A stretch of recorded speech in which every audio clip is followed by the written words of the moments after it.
नमस्कार। मैं doctor Manoj Mittal, child specialist, Jagdamba baby care Karnal से। आज हम डिस्कस करेंगे कि कुछ बच्चे स्कूल में, समाज में, घर में अच्छा अचीव नहीं कर पाते, अच्छा परफॉर्म नहीं कर पाते। मेरे पास 20% पेरेंट्स ऐसे आते हैं जो कहते हैं कि डॉक्टर साहब बच्चा अच्छा अचीव नहीं कर रहा, क्या करें हम।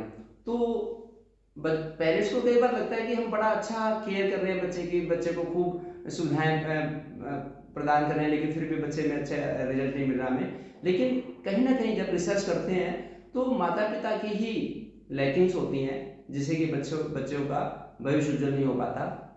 तो उसके मैं एक एक पॉइंट आपके सामने रखना चाहता हूँ। भाई राजीव दीक्षित जी भी कहते थे कि माता पिता को जो मिला बचपन में, खुद उनके बचपन में, वो अक्सर वो संस्कार बच्चों को दे नहीं पाते।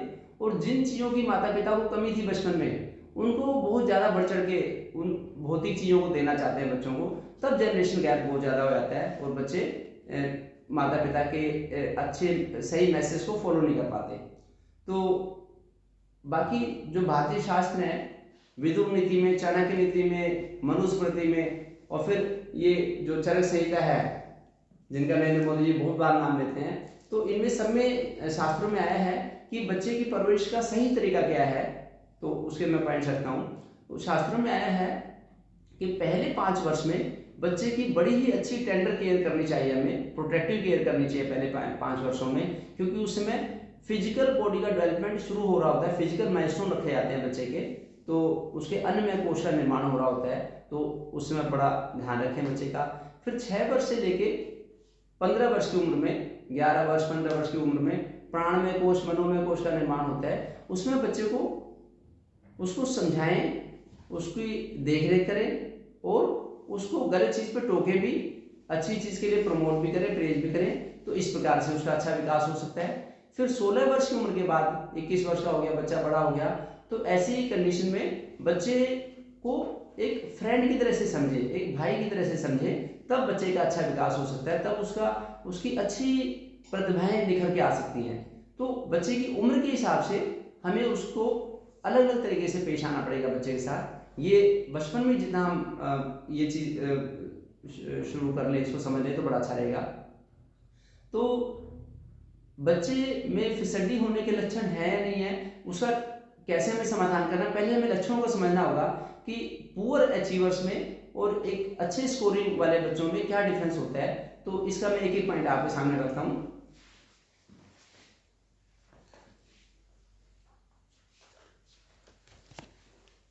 पहले हमें समझना होगा कि जो बच्चे पुअर अचीव करते हैं स्कूल में, तो उनके क्या क्या लक्षण होते हैं। एक तो ये बच्चे अनसेटिस्फाइड रहते हैं, अक्सर असंतुष्ट रहते हैं किसी ना किसी चीज़ से, या तो किसी टीचर के डर से, या किसी पीयर के प्रेशर से, या किसी भी वजह से। तो हम उसका कारण पहचानें कि बच्चा असंतुष्ट क्यों है, क्या रीज़न है उसका। तो अभी तो मैं लक्षण बता रहा हूँ, बाद में मैं एक एक चीज़ का फिर ट्रीटमेंट का डिस्कशन करूँगा। फिर ये बच्चे आलसी होते हैं, अच्छी चीज़ को अक्सर टालते रहते हैं, ये इनमें लक्षण होता है। और फिर ये बच्चे, इनमें संयम की कमी होती है, असंयमी होते हैं, तो इसलिए पीछे रहते हैं। जिनका डिटर्मिनेशन होगा, फर्म होगा, तो वो बच्चे लाइफ में अच्छा कर पाते हैं। वेस्टर्न वर्ल्ड में एक रिसर्च हुई इसके बारे में, 1960 में रिसर्च शुरू हुई। एक शुरुआती क्लास के बच्चों को एक टीचर ने कहा, जो क्लास फर्स्ट के ही बच्चे थे लगभग, तो 20-25 बच्चों को टीचर ने कहा कि बच्चों, ये 15 मिनट के बाद एक बेल बोलेगी, घंटे की आवाज़ आएगी, मैं सबको, आप लोगों को एक ये स्वीट दे रहा हूँ, मिठाई दे रहा हूँ, फिर आपको जब बेल बोलेगी तब आपको ये मिठाई खानी है। तो फिर टीचर चले गए क्लास से बाहर।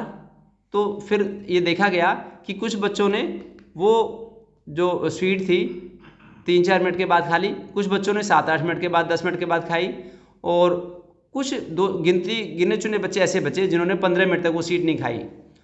फिर 1990 में, 1990 में ये रिसर्च कंप्लीट करी गई। उसमें देखा गया कि जिन बच्चों ने जल्दी ये स्वीट खा ली थी, तो वो बच्चे कुछ ना कुछ गलत आदतों में पड़ गए थे, उनमें संयम नहीं था, सेल्फ कंट्रोल नहीं था, और लाइफ में वो अच्छा अचीव नहीं कर पाए। जिन बच्चों ने 7-8-9 मिनट में खा ली थी, वो रूटीन लाइफ जी रहे थे। और जिन बच्चों ने 15 मिनट के बाद भी वो स्वीट नहीं खाई थी, तो वो बच्चे समाज के बड़े जिम्मेदार पदों पे थे, और पूरे समाज की बड़ी अच्छी देख रेख कर रहे थे, अपने आप को भी संभाल रहे थे, समाज को भी संभाल रहे थे। वो बड़े अच्छा है उन्होंने लाइफ में अचीव किया। तो इस प्रकार से संयम की बड़ी कीमत है। और मेरा तो ये पर्सनल एक्सपीरियंस है, मेरे दोनों बच्चे अच्छे संयमी हैं और यही मेरा वीडियो बनाने का मकसद है, क्योंकि हमने उन्हें पर्सनल टाइम दिया है, अपना क्वालिटी टाइम दिया है, तो उसका रिजल्ट सामने देखने को मिलता है। मेरी गुड़िया सौम्या है, 13 वर्ष की है। पिछले 6 वर्षों से वो एकादशी के भी व्रत रखती है, नवरात्रि के भी सारे व्रत रखती है और उसका सेल्फ कंट्रोल बड़ा अच्छा है, इसलिए हर फील्ड में अच्छा अचीव करती है। इस प्रकार से बच्चों को अगर समय दें हम तो बच्चे बड़ा ही अच्छा कर सकते हैं। इसी प्रकार से फिसड्डी बच्चे अविवेकी होते हैं, उनमें विवेक नहीं होता, उनको ब्लैक एंड वाइट का पता नहीं होता, ग्रे लाइफ होती है उनकी। तो ग्रे एरिया से बाहर निकल के ब्लैक एंड वाइट उनको सत्य का और झूठ का बिल्कुल पता लगे, भाई किस सिचुएशन में हमें क्या करना है क्या नहीं करना, इस चीज़ का ज्ञान हो। इसके लिए माता पिता को शुरू से संस्कार देने होंगे। इसी प्रकार से फिसड्डी बच्चे हठी, अड़ियल, जिद्दी होते हैं। वो सारे समाज को अपने हिसाब से ढालना चाहते हैं और इसी से उनको धोखा हो जाता है। जैसे हिटलर था, हिटलर के माता पिता उसको बहुत डांटते थे, मारते थे, पिटाई भी करते थे। इसी प्रकार से ये लक्षण उसने सीख लिए और फिर उसने दुनिया भर की लड़ाइयाँ करवाई, दुनिया भर की जानें लीं और सारा विश्व जानता है कि क्या क्या किया। इसी प्रकार फिसड्डी बच्चे बेमतलब की बातें करते रहते हैं, अनायास बोलते रहते हैं और बीच बीच में गाली गलौच भी करते हैं और अपशब्दों वाली भाषा होती है उनकी। तो माता पिता को इन चीज़ों से समझ लेना चाहिए कि हमें खूब समय देना बच्चों को। तो क्योंकि जो बच्चे समझदार होते हैं तो वो सोच समझ के बोलते हैं, काम करने से पहले भी सोचते हैं, बोलने से भी पहले सोचते हैं और मौन भी रहते हैं। तो इस चीज़ का ध्यान रखें। फिर फिसड्डी बच्चे अपनी बड़ाई करते हैं, डींग हाँकते हैं और किसी ना किसी चीज़ का उनको घमंड होता है, कोई पैसे का, कोई फिगर का अपनी, या कोई नॉलेज हो गई ज़्यादा उस चीज़ का। तो इस चीज़ से बच्चों को हमें ध्यान रखना पड़ेगा। फिर बिना पूछे दूसरों को उपदेश देना, फिर अपने ही मित्र या घर के सदस्य या दूसरों को धोखा देना, ये भी उनका पहचान है। बाकी जेब में हाथ डालकर केवल इशारों से दूसरों से बातें करना, बात बात में दूसरों को ब्लेम करना, फिर बिना बात किसी का मजाक उड़ाना, चुगली करना, बुराई करना, फिर बड़ों की बात न मानना, सम्मान न करना बड़ों का, जैसे कि पेरेंट्स का, टीचर का, डॉक्टर का या प्रशासन का, एडमिन ऑफिस में गए वहाँ पे किसी की बात ना मानना। फिर दुष्ट या बुरे बच्चों से मित्रता करना, अपमानित जगह पर बार बार जाना, जहाँ पे सब लोग बिजी हों, जहाँ पे कोई मीटिंग हो वहाँ पे जाके उल्टे काम करना या फिर सो जाना या फिर किसी की बात ना मानना। फिर नई जगह में नए लोगों में जाकर भी उनको अपनी गोपनीय बातें अचानक बता देना या पासवर्ड शेयर करना, फिर और उन पर विश्वास, अनायास ही विश्वास कर लेना। ये फिसड्डी बच्चों के लक्षण हैं। तो इससे समाधान के लिए हमें एक एक चीज़ के ऊपर हमें एक्शन लेना होगा। बच्चों को सही दिशा में लाने के लिए जितना हम समय से लक्षण पहचान लें और उनको क्वालिटी टाइम दें तो उसका हमें बड़ा अच्छा रिजल्ट मिल सकता है। मैंने कुछ पॉइंट्स लिखे हैं जो कि इस चीज़ के समाधान में हमारी हेल्प करेंगे। एक तो हम बच्चे को इमोशनली स्टेबल बनाएं। सबसे इंपॉर्टेंट चीज़ है कि हम बच्चे को इमोशनली स्टेबल बनाएं। जब मैं छोटा सा था, मैं 5-6 वर्ष का था, तो मम्मी मंदिर जाती थी। हम लोग नैनीताल के किनारे पे एक गांव है, वहाँ रहते थे। तो मम्मी सुबह 5 बजे मुझे उठ के नहला देती थी और फिर खुद भी सारे झाड़ू पोछे लगा के फिर मुझे कहती थी कि बेटा आप लड्डू गोपाल जी को नहला लो और आप तैयारी करो मंदिर की और फिर मंदिर चलेंगे। थोड़ा सा चीटी का आटा ले लो, थोड़े कबूतर के लिए बाजरा ले लो और गाय की रोटी ले लो और अभी चलेंगे, गुड़ ले लो। तो फिर मैं जाता था मम्मी के साथ 2-2.5 किलोमीटर दूर मंदिर, पैदल हम जाते थे, पैदल आते थे। माघ के महीने में, कार्तिक के महीने में, दिसंबर में, जनवरी में, फरवरी में। तो बड़ा ही मैं इमोशनली बड़ा ही स्टेबल उसमें होता था। मुझे बड़ा ही अच्छा मम्मी के साथ लगाव होता था। जो मम्मी कहती थी मैं बात मानता था और उसका मुझे बड़ा अच्छा रिजल्ट मिला। वहाँ पे जाके सत्संग में बैठ गया, वहाँ पे खेल भी लिया, फिर मम्मी के साथ आया, फिर बिल्कुल एनर्जी से भर के नाश्ता करके फिर मैं स्कूल जाता था। मुझे बड़ी खुशी होती थी, मुझे बड़ा अच्छा लगता था। इसी प्रकार से तो अभी भी मेरी गुड़िया सौम्या है, तो पहले वो मंदिर की झाड़ू पोछा लगाती थी और अब लॉकडाउन पीरियड में पिछले 2-3 महीनों से वो सारे घर का भी झाड़ू पोछा लगा लेती है साथ में मम्मी के, और फिर काम करवा के सुबह फिर योगाभ्यास करते हैं हम लोग और फिर दिन भर की दिनचर्या चलती रहती है। तो इसलिए बच्चों का कॉन्फिडेंस जीतने के लिए माता पिता को उन्हें छोटी छोटी जिम्मेदारी सौंपनी होगी।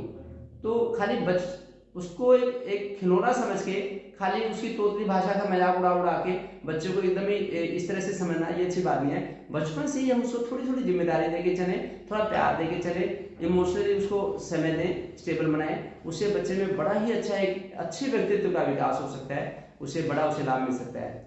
तो सोते समय बच्चे को थोड़ा सा हाथ पैर हाथ परोस दें, सिर पे हाथ परोस दें, थोड़ा सा हमारे जो सिर से लेके हमारी गर्दन और हमारी रीढ़ की हड्डी, इसमें सुषुम्ना नाड़ी जो इसका स्थान होता है, तो ऐसे परोसने से ही बच्चे को बड़ा प्यार मिल जाता है, जादू की झप्पी मिल जाती है बच्चे को। तो जितना हम उसको समय देंगे अच्छा रहेगा। फिर जैसे बच्चे के हाथ से कुत्ते को रोटी दिलवा दी, गाय को रोटी दिलवा दी, चींटू को आटा डलवा दिया, कबूतरों को बाजरा डलवा दिया, तो उससे बच्चे की इमोशन दूसरे के दुख दर्द को बच्चा समझ जाता है। कभी कभी महीने में एक बार एक पौधा लगा दिया, फिर उसके 1 महीने तक उसकी केयर करवा दिया, बेटा इसको पानी दे रहा है, देखो अब इसमें फूल आ गए, देखो अब इसकी पत्तियां बड़ी होगी। उससे बच्चा दूसरों की पीड़ा को समझ सकता है, फिर वो किसी के साथ धोखा नहीं कर सकता, फिर वो किसी का एकदम नुकसान नहीं कर सकता। इस तरह से प्रकृति की उसे कीमत बतानी है और इमोशंस की कीमत बतानी है, जिससे कि इमोशंस और लॉजिक का बैलेंस रहे, तब बच्चे का अच्छा विकास हो सकता है, ऑल अराउंड उसका डेवलपमेंट हो सकता है। तो इस चीज का ध्यान रखें। दूसरा है कि बच्चे को उसके उसके जो भी बच्चा काम करता है उसमें से अच्छे कामों को चुनना, फटाफट अच्छे कामों के लिए प्रेज करना है। अप्रेजल की जो भावना है, जो उसकी अच्छी चीज की प्रशंसा करनी है, और गलत चीजों को उसे एक बार बता के कि बेटा ये चीज सही नहीं है, उसको थोड़ा इग्नोर करना है, उसको ज्यादा हाईलाइट नहीं करना, पीछे नहीं पड़ना बच्चे की कि तूने ये काम क्यों किया, तो बड़े ही नालायक है, उल्टे का। ऐसा ना करके उसको बता दो कि बेटा ये चीज अच्छी नहीं है, और ये जो अच्छी चीज उसके लिए हम उसको प्रेज करें, तो उससे बच्चे का बड़ा ही अच्छा, बच्चा फिर सकारात्मक बन सकता है। पॉजिटिव बच्चे जो होते हैं वो बड़े ही अच्छा अचीव करते हैं, और खाली नेगेटिव सोचते रहेंगे बच्चे तो हर चीज में उसे नेगेटिव रहेगा कि मैं तो कुछ कर नहीं सकता, तो उसको गिल्टी फीलिंग ज्यादा ना करें, इस चीज का ध्यान रखें। उसके अलावा बच्चे को क्वालिटी टाइम दें। कोई बच्चे हॉस्टल में पढ़ते हैं, कोई बच्चे माता पिता के पास पढ़ते हैं, जो घर में पढ़ते हैं वो मान लो कमरे में बच्चा पढ़ रहा है और फिर हम टीवी देख रहे हैं बाहर बैठ के, तो बच्चों को भी आवाज आती है, बच्चों को भी लगता है कि भाई मैं अकेला पढ़ रहा हूँ, बाकी लोग तो सारे गप्पे मार रहे हैं, बाहर शोर मचा रहे हैं, तो एंजॉय कर रहे हैं, इस तरह से। तो जब बच्चा घर में पढ़ रहा हो तो माता पिता थोड़ा सा उसकी हेल्प करें, चाहे पढ़ाना ना भी आता हो फिर भी पूछने से ही बच्चे को मोरल सपोर्ट मिल जाता है कि बेटा क्या आपका होमवर्क कितना रह गया, कितना क्या आपको समझ में नहीं आ रहा, मैं आपके टीचर से पूछ लेती हूँ, फोन से बात करके आपके फ्रेंड से पूछ लेती हूँ। इस तरह से करने से बड़ा, मेरी मम्मी भी क्लास 2 या 3 तक पढ़ी थी, मेरे पापा भी 2 या 3 क्लास तक पढ़े थे, तो फिर भी लेकिन उनका इतना हाई क्वालिटी का मोरल सपोर्ट मुझे मिला बचपन से कि मुझे कोई दिक्कत नहीं हुई। एमबीबीएस किया, एमडी करी, और फिर मुझे कहीं किसी तरह की कोई परेशानी नहीं आई पढ़ाई लिखाई में, बल्कि मम्मी कहती थी कि बेटा देर होगी, रात होगी, सो जाओ और कोई दिक्कत नहीं है। लेकिन उनका मोरल इतना हाई होता था कि जैसे कि मुझे किसी भी चीज की कभी कोई कमी खलती नहीं थी। तो इस प्रकार से बच्चे को मोरली हेल्प करें, उससे उसे लाभ मिलेगा। इसी प्रकार से जब बच्चे खाना खा रहे हों तो खाने में भी साथ में उनको टाइम शेयर करें, खाना अपने साथ बैठ के खिलाएं, तो उससे बच्चे को बड़ी हेल्प मिलती है और बच्चा बड़ा ही खुश होकर फिर खाना लेता है। जब बच्चों को वॉक पे लेके जाना हो, खेलने जाना हो, तब उनको साथ समय दें, तो उससे बच्चों का मनोबल बड़ा ही अच्छा बनता है और बढ़ता है, और उनकी फुल एफिशिएंसी में वो काम करते हैं, तो उससे उसका ऑल अराउंड डेवलपमेंट अच्छा होता है। अब नेक्स्ट बात आती है हेल्थ की। हेल्थ बच्चे की अच्छी रहेगी तभी बच्चा अच्छा कुछ अचीव कर पाएगा, बच्चा बीमार ना हो, निरोगी रहे। तो उसके लिए एक तो खाना अच्छी क्वालिटी का दे बच्चे को। जब मम्मी खाना बनाए तो 2 तरह की सब्जियां बनाए, 2 तरह की दालें, थोड़ी धनिया की चटनी, थोड़ा सा कोई मिठाई घर में बना दी, कोई चूरमा बना दिया, जिससे कि बच्चा खुश होकर खाना खाए और जंक फूड ना खा पाए बच्चा। क्योंकि अगर माँ अच्छा खाना नहीं बनाएगी तभी बच्चा जंक फूड के लिए उन्मुख होगा और फिर उसे दिक्कतें होंगी, इसी से फिर नुकसान होता है। तो बच्चे की हेल्थ अच्छी रखने के लिए खाना अच्छे से अच्छा हो घर का, और बाहर बच्चा खेलने जाए पेरेंट्स के साथ में, तब बच्चे की हेल्थ अच्छी रहती है और फिर वो जिद्दी होने से और अचीवमेंट उसका अच्छा हो सकता है। उसके बाद आती है बात सेटिस्फैक्शन की। बच्चा संतुष्ट क्यों नहीं है ये माता पिता को अच्छे तरह से समझना होगा। बच्चे की बड़ी सारी नीड्स होती हैं बचपन में, तो उनमें से ABC एनालिसिस हमें करनी होगी। अगर कुछ चीज़ें ऐसी हैं बच्चे के लिए जो बड़ी ज़रूरी हैं और बच्चे के लिए वो प्रायोरिटी होनी चाहिए, तो माता पिता उसके लिए ज़रूर उन नीड्स को पूरा करें जिससे कि बच्चा संतुष्ट रहे। कुछ चीज़ें ऐसी हैं जिनकी बच्चे को बिल्कुल भी जरूरत नहीं है और बच्चा डिमांड करता है, हम क्लियरली उसको नो बोले कि बेटा इससे नुकसान होता है। बच्चा कहता है कि स्कूल में जा रहा हूँ मैं, जाते इसमें बच्चे लॉलीपॉप खाते हैं, मुझे लॉलीपॉप चाहिए, मुझे चॉकलेट चाहिए, मुझे टॉफ़ी चाहिए, तो पेरेंट्स मना भी करें उसे कि नहीं बेटा इससे नुकसान होता है। इसी प्रकार से कुछ सी चीज़ें ऐसी भी हैं जिनसे कि बच्चे को हम थोड़ा सा पोस्टपोन कर सकते हैं। बच्चे को लगता है कि मेरी साइकिल, इसका कलर फेड हो गया है और मुझे जल्दी से नई साइकिल मिल जाए, तो हम कहते हैं कि बेटा अभी 1 ही साल हुआ है, अभी 1-2 साल और ये साइकिल चल जाएगी और फिर नेक्स्ट ईयर देख लेंगे। या फिर कई बार बच्चों को लगता है कि मेरा स्कूल का बैग है, उसका कलर थोड़ा फेड हो गया है, लेकिन वैसे बैग वर्किंग कंडीशन में ठीक है, तो इसलिए बच्चे को उससे भी थोड़ा सा हम पोस्टपोन कर सकते हैं। तो इसीलिए पेरेंट्स को क्रिस्टल क्लियर कॉन्सेप्ट के साथ बताना होगा बच्चे को, जिससे कि बच्चा एकदम क्लियर उसको लगे कि हाँ ये चीज़ मेरे लिए ठीक है, इस चीज़ से मुझे बचना है, ये ध्यान रखना है। फिर हमें बच्चे का थोड़ा स्पिरिचुअलिटी के लिए भी इंक्लिनेशन करना है, आध्यात्मिकता की तरफ भी बचपन से ही करना है। अगर बच्चा 5-7 मिनट भी अगर उसको ध्यान सिखा दे, जप सिखा दे, त्राटक सिखा दे बचपन में, तो उससे बड़ा ही बड़े बड़े गोल अचीव करना उसके लिए बड़ा आसान हो जाता है। तो इसलिए बच्चे को थोड़ा सा समय दे, स्पिरिचुअलिटी में दे, कि थोड़ा सा एक श्लोक भगवद गीता का डेली कर ले, थोड़ा सा रामायण की चौपाई कर ले, किसी बच्चा खुद कर ले, या अगर खुद ना कर सके तो आजकल तो ऑडियो है, ऑडियो विजुअल सारे सपोर्ट है आजकल, तो उसमें एक चीज़ सुबह उठ के डेली चला दी, अगर 10 दिन लगातार हनुमान चालीसा चलेगी तो बच्चे को हनुमान चालीसा याद हो जाएगी। इस तरह से भी कुछ 5-7 मिनट का आध्यात्मिकता की तरफ उसको मोड़े कि कुछ ना कुछ स्वाध्याय करे, तो पेरेंट्स ने तो खुद ही कुछ समय दे दे उसे, जिससे कि सुबह के टाइम में ध्यान से उसने बच्चे ने 5-7 मिनट के लिए एक बार अंदर डुबकी लगा ली, तो उसका दिन भर का डूज एंड नोट्स की चेकलिस्ट अपने आप तैयार हो जाती है, उसे पता लग जाता है कि मुझे क्या करना है क्या नहीं करना दिन भर में, तो उसका एक टाइम टेबल बन जाता है। तो इसलिए आध्यात्मिकता की तरफ, एक आस्तिकता की तरफ उसे मोड़े, जिससे कि उसका बाद में लाइफ में बड़ा ही अच्छा रिस्पॉन्स मिलेगा और बच्चे अच्छा अचीव कर पाएंगे, कैरियर को डिसाइड करने में उन्हें बिल्कुल दिक्कत नहीं आएगी। फिर बच्चे को योग के लिए उन्मुख करें, ये बड़ा ही इंपॉर्टेंट है। योग इज ए यूनिक वैक्सीन, इससे बच्चे का बड़ा ही ऑल अराउंड डेवलपमेंट होता है। योग का मतलब आत्मा और परमात्मा का मिलन, तो ये तब हो सकता है जबकि माता पिता इसकी कीमत समझे। 2.5 साल से बड़ा बच्चा योगाभ्यास बड़ी अच्छी तरह से कर सकता है, 2.5-3 साल की उम्र के बाद से ही बच्चे को बचपन से योग की आदत डाल दें, तो उन बच्चों का उनकी ऑल अराउंड जो सारी प्रतिभाएं बड़ी अच्छी निखर के आ सकती हैं, तो इसमें भी समय लगाएं। फिर बच्चे को पढ़ने में, अगर पढ़ना है तो बाकी बच्चों से उसे लगता है कि बच्चे को मैं पीछे रह रहा हूँ, तो उसे अच्छी तरह से पढ़ने का समय दें, खूब पढ़ाई करे, या तो बाहर खेले या घर में पढ़ाई करवाएं, खुद भी उसकी हेल्प कराएं और बार बार पढ़े और रिवाइज करें, समराइज करें उसको। जितना अगर एक पेज पढ़ा हमने तो उसमें काम का सार था तो समझे उसको पता रहे उस पेज की, और इस प्रकार से फिर अचानक उसके टेस्ट घर में थोड़े से ले लें बीच में। फिर ग्रुप डिस्कशन सिखाएं कि 2-4 बच्चे जो अच्छे बच्चे हैं, क्लास के इंटेलिजेंट बच्चे हैं, जिनके साथ भी उनके साथ डिस्कशन करें, ऐसे घर पे भी डिस्कशन कर सकता है, स्कूल में भी ग्रुप डिस्कशन करें, उससे उसे हेल्प मिल सकती है। फिर कुछ हद तक मोबाइल का भी हेल्प ले सकते हैं कि इंटरनेट से भी जो इन्फॉर्मेशन हम गैदर कर सकते हैं, तो उसमें बड़ी हेल्प, अगर उसका जुडिशियल यूज़ करें मोबाइल का, उसका बिल्कुल सही दिशा में एक रेशनल यूज़ करें, तो वो भी एक हथियार का काम कर सकता है और बच्चे को हेल्प कर सकता है। अगर हम सुपरवाइज नहीं करेंगे, अगर बच्चे की हेल्प नहीं करेंगे, तब बच्चा एक ही जगह भटक सकता है और उसमें बड़ा सारा टाइम उसका किल भी हो सकता है। तो इसलिए बच्चे को सही दिशा में रखने के लिए सही माता पिता के कॉन्सेप्ट की भी बड़ी आवश्यकता है और माता पिता के सही अंडरस्टैंडिंग की आवश्यकता है कि बच्चों को किस समय किस चीज़ की आवश्यकता है, उसकी नीड को समझना होगा, जिससे कि बच्चा सेटिस्फाई रहे, खुश रहे और अच्छा काम कर सके। अगर हमें बच्चे को पढ़ाई का सजेशन देना है तो सजेशन एक हेल्दी सजेशन दे, उसे डर के मारे ना दें कि तू पढ़ाई कर ले नहीं तो फेल हो जाएगा, ऐसा नहीं बोलना हमें ऐसा बोलना कि बेटा पढ़ाई करने से अब आपके 10% मार्क्स और इम्प्रूव हो जाएंगे। अगर आपके 60% आने तो 70% आएंगे। आप 1 घंटा मैं आपको पढ़ाता हूँ तो आपकी अच्छी पढ़ाई होगी। तो नहीं तो इस तरह से कि बेटा शाम को पढ़ने में के बदले में, रात को लेट नाइट में पढ़ने के बदले में सुबह पढ़ेंगे तो 10% एक्स्ट्रा हमें याद होगा, मेमोरी हमारी और शार्प हो जाएगी। जैसे लकड़हारा बार बार लकड़ी से पेड़ काटता है तो उसकी जो एक्स है उसकी वो शार्प नहीं रहती। इसी प्रकार से रात को आप बार बार पढ़ते पढ़ते थक जाते हो, सुबह फ्रेश एनर्जी के साथ उठोगे तो उससे आपको अच्छी होगी। तो पॉजिटिव सजेशन देने हमें बच्चे को, निगेटिव सजेशन नहीं देने, ताने मार के नहीं बोलना बच्चे को, ये ध्यान रखना है। दूसरा, अगर बच्चा खेलने जा रहा है, पड़ोस में गया खेलने, पार्क में गया, किसी बच्चे ने डांट दिया कुछ, तो बच्चा आया तो उसमें हम पेरेंट्स से जाके लड़े कि अरे आपके बच्चे ने हमारे बच्चे को, ऐसा ना करें। उसे थोड़ा सेल्फ रेस्पॉन्सिबिलिटी लेने दें बच्चे को कि बेटा कोई बात नहीं, आपने भी कोई मिस्टेक की होगी, आगे से आप खुद बोलना कि ऐसी बात है, भाई मेरी कोई गलती नहीं है, आप मुझे क्यों मार रहे हो, या उसे पैर से बात, थोड़ा सा बच्चे को खुद टैकल करना सिखाएं। बार बार पे हम अगर उसका ओवर प्रोटेक्शन करेंगे तो फिर बच्चे का ऑल अराउंड डेवलपमेंट नहीं हो पाता। तो इसलिए कुछ जिम्मेदारी हमें बच्चे को भी देनी होगी।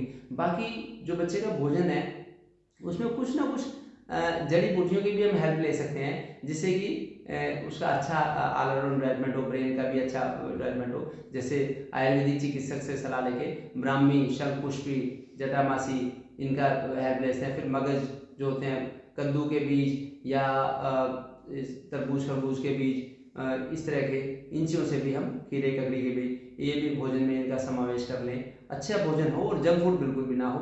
आंवले का उपयोग कर लें, गिलोय का उपयोग करें। इस प्रकार से किसी भी, जिससे भी जड़ी बूटी का आयुर्वेदिक चिकित्सक से सलाह लेके उनकी हम हेल्प ले सकते हैं। और अच्छा सात्विक भोजन और पेट भर के भोजन करे बच्चा, इससे बच्चे का ऑल अराउंड डेवलपमेंट हो सकता है। और समय पर समय खूब दें बच्चे को। बाकी इससे रिलेटेड जो भी आपकी क्वेरी हो आप कॉन्टैक्ट करें, और आगे समय समय पे और भी इससे रिलेटेड सजेशन हम दे सकते हैं। कैरियर बच्चा कैसे चुने उसके बारे में भी हम आगे डिस्कस कर सकते हैं। तो आज इतना ही, और बाकी जो हेल्थ रिलेटेड दूसरी भी मेरी वीडियो हैं वो भी आप देखें और इस चैनल को सब्सक्राइब करें। Thank you.